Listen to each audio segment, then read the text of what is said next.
Жаңа жылда мен үйден асығым едім, біз кадрдан асып кеттік, біз кез келген жерге баруды жоспарламадық.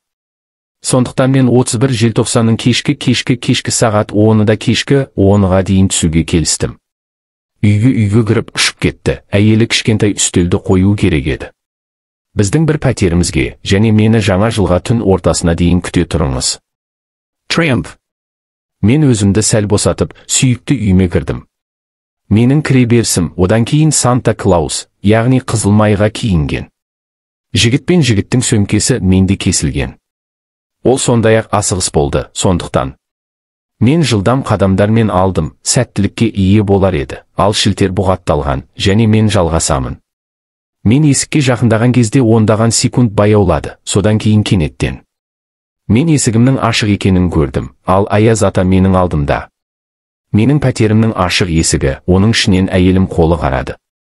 Есікті ұстап тұрған есік, мен бір сәтке және сол кезде күтпеген жерден ілулі Санта Клаус кірді. Менің пәтерім, есікті жабыстырды, мен бірнеше секундқа тағы да ілдім. Таңқаларлық, бірақ түсініксізден оянып, мен есігіме жүгірдім. Менің қолдарымның кілтін іздеңіз, толқудан дірілдеген және кілттер берілмеді. Менің қолыммен мен есікті ашып кіріп, әйелдер мен Аяз ата кірді. Енді мен қатты иілмеген. Қолымды шешуге итермеленген кірліктер жоқ. Аздап шайқауды жалғастырды, сондықтан әдеттегі процесс ұзақ уақытқа созылды. Қысылып, мен біздің бөлмемізден сөйлесуді естідім. Жас дауыс. Кешіріңіз, Марина, мен есікке кездейсоқ қателескенмін. Мен кіреберістерді келесі клиентке асығыс болған кезде шатастырдым. Ештеңе, мен әлі бір сағаттан артық боламын, сондықтан бұл қорқынышты емес. Санта Клаус өзін-өзі сұйылтылған жалғыздық.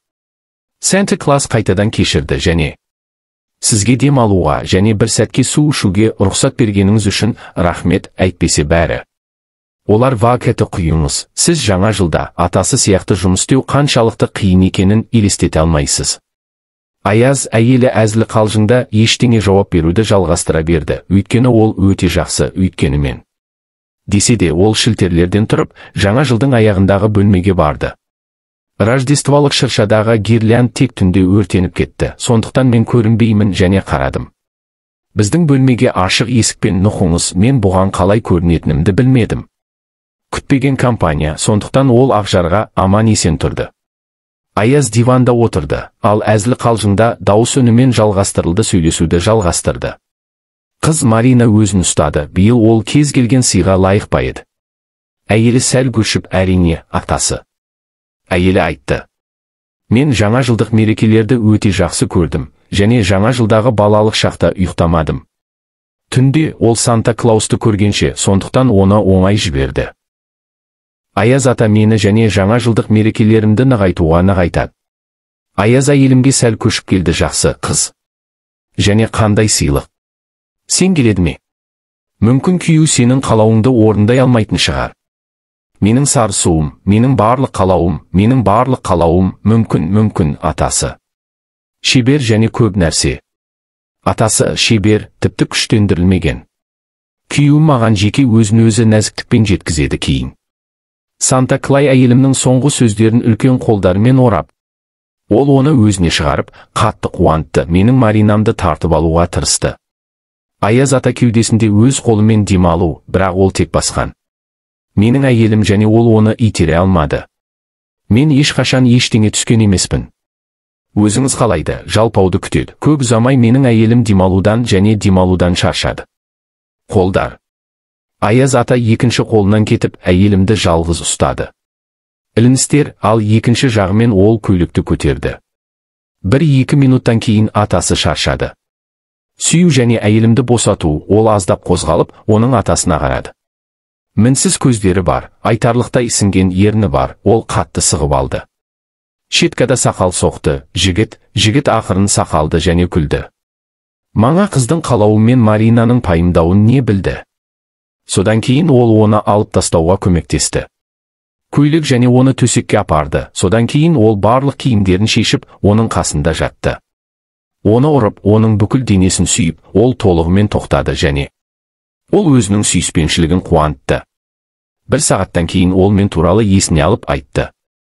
Ол менің күйеуім тезірек оралуы керек деп, мен өзімшіл едім және.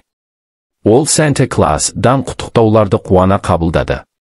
Мен оған Алан істеуді көре алмайтынымды түсіндім. Мен такси деп атадым және шешім қабылдадым. Зейнетке шығу. Мен өзін қалай ұстауға және қалай тыныштандыруға болатынын түсінбедім, солай. Мен осы көрікті қалдыруға мәжбүр болған отынды сындыруым керек еді. Ол тек оливье мен мандариндер ғана емес, мен таңертеңге үйге оралдым. Жаңа жылың іздері тыныш, аралдың төсектері және таза жаңа жылдық үстелдің сәл алып тасталғаны ғана байқалды. Әйелі. Ол да таза болды, ол жерде түннің іздері болған жоқ, ал ақырын сілкіп кетті. Ұйықтап мен жас әйелді шекті сүйдім, ол тәтті және бұрылды. Менің көзімді ашыңыз, кешіктірілгенім үшін кешіріңіз, мен көп жұмыс жасадым, мен қалай өзгере аламын? Сенің кінәсің бе?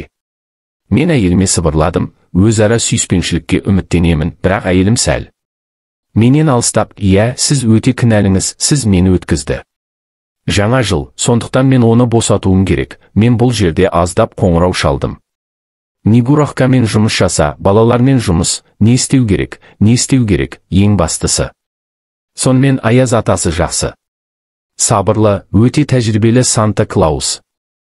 Мен кешке шақырыламын, такси және менің сүйіктім костюмде секірді. Көліктегі Снегурочки цент, оны 2 Санта-Клаус және әр кеш сайын жинады. Әйелі ескі жаңа жыл болғанша қарлы қыз болып жұмысқа кетті. Ол кеш келді, душтан кейін бірден төсекке кетті, менің естеліктерім. Мені жаңа жылдық қарсаңында қалдырған жоқпын, енді 2 жылдан кейін. Бала аздап өсіп әкеммен бірге бола алады, әйелі тағы да сұрайды. Жаңа жылдық мерекелер үшін ол қарлы қызға барсын, ол оған тұрарлық деп ойлаймын. Аяз ата бізді алып кетсе де, осы мерекелік шабуылға рұқсат етіңіз. Өзінен тағы бір бала.